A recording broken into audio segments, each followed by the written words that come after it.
नमस्कार दोस्तों, RRN मारवाड़ जुगाड़ यूट्यूब चैनल में आपका एक बार फिर स्वागत है। मैं हूं आपका साथी रावताराम चौधरी। तो आज अपन एक कहानी सुनेंगे।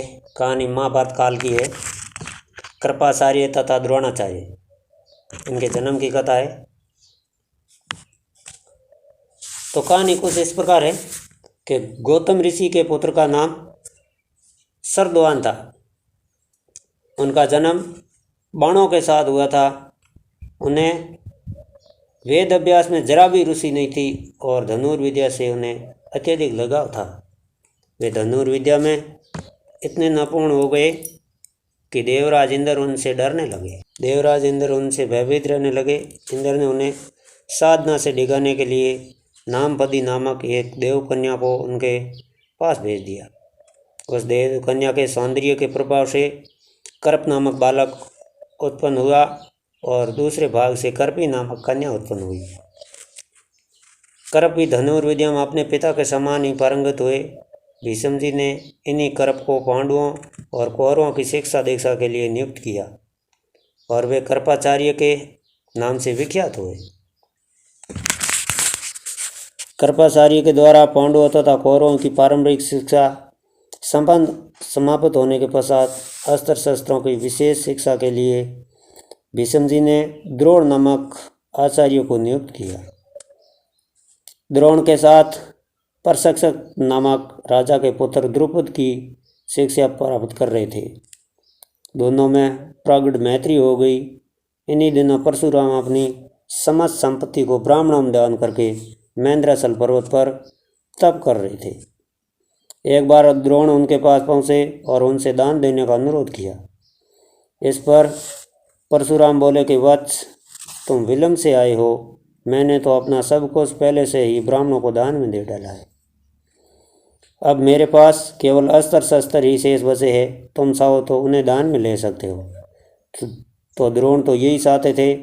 अतः उन्होंने कहा कि हे गुरुदेव, आपके अस्त्र शस्त्र प्राप्त करके मुझे अत्यधिक प्रसन्नता होगी, किंतु आपको मुझे इन अस्त्र शस्त्रों की शिक्षा दीक्षा देनी होगी तथा विधि विधान भी बताना होगा। इस प्रकार परशुराम के शिष्य बन गए द्रोण अस्त्र शस्त्र सहित समस्त विद्याओं के अभूतपूर्व ज्ञाता हो गए। शिक्षा प्राप्त करने के पश्चात द्रोण का विवाह कृपाचार्य की बहन कर्पी के साथ हो गया। कर्पी से उनका एक पुत्र हुआ। उनके उस पुत्र के मुख से जन्म के समय ही असव की ध्वनि निकली। असव मतलब घोड़ेरी हिन्नाय ज्यों बिंग मुंड में आवाज आ गई। इसीलिए उसका नाम अश्वत्थामा रखा गया। किसी प्रकार का राजाश्रय प्राप्त न होने के कारण द्रोण अपनी पत्नी कर्पी तथा पुत्र अश्वत्थामा के साथ निर्धनता के साथ रह रहे थे। एक दिन उनका पुत्र अश्वत्थामा दूध पीने के लिए मचल उठा, किंतु उनकी निर्धनता के कारण द्रोण पुत्र के लिए गाय के दूध की व्यवस्था नहीं कर सके। अकस्मात उन्हें अपने बाल्यकाल के मित्र राजा द्रुपद का स्मरण हो गया, जो कि पांचाल देश के नरेश बन चुके थे। द्रोण ने द्रुपद के पास जाकर कहा कि मित्र, मैं तुम्हारा सहपाठी रह चुका हूँ। मुझे दूध के लिए एक गाय की आवश्यकता है और तुमसे सहायता प्राप्त करने की अभिलाषा लेकर मैं तुम्हारे पास आया हूँ।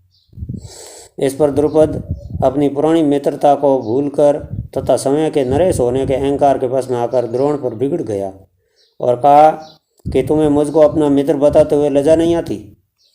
मित्रता केवल समान वर्ग के लोगों में होती है, तुम जैसे निर्धन और मुझ जैसे राजा में नहीं। अपमानित होकर द्रोण वहाँ से लौट आए और कृपाचार्य के घर पर गुप्त रूप से रहने लगे। एक दिन युधिष्ठिर आदि राजकुमार जब गेंद खेल रहे थे तो उनकी गेंद एक कुएं में जा गिरी। इधर से गुजरते हुए द्रोण से राजकुमारों ने गेंद के कुएं से निकालने के लिए सहायता मांगी। तो द्रोण ने कहा कि यदि तुम लोग मेरे तथा मेरे परिवार के लिए भोजन का प्रबंध करो तो मैं तुम्हारी गेंद निकाल दूंगा।